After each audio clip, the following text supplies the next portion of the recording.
Nahulog na. Ano pa, sir? Sir, ano pa? Ate, may ano na ba dito? May duduman na? Ha? May nagbebenta na ba ng duduman? Duduman? Duduman? Amo? Meron? Hindi mo alam yung duduman? Hindi ka Ilocano? Hindi ako Ilocano. Nyama, di mo Ilocano. Ang taga-Ordaneta niyo. Ada nga dudumanan, ante? Duduman. Ampay, ati apa? Tuber. Ay, po. Wala na. Bago magpisa patay, mayroon na yun. Marami sila. Nag-out.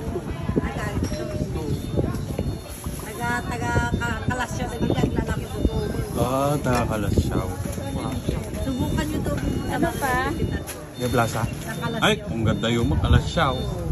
Layo. Oo, malayo na. Saging po. Alin dito, sir? Mahal naman po. Mahal talaga. Mahal naman. Mahal talaga. Yan yun di daw. Kasi ang damat din, lalapit yan di. Among din, lalapit yung puto. Matamis ba to?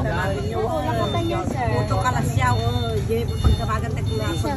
Hinog na to? Hinog na yan, sir. Magkano isa nito? Isang kilo, sir. Oo, nanday. Hinog na yan? Malambot na, sir. Mahal naman, te. Hindi ka pala taga-Ordaneta eh. Pinagtitinda ng Sir, talaga. Ha? Malasyaw yung punta ko malasyaw yung Wala palang duduman ngayon. Atin to, good pa na. Good, wa? malasyaw kasi.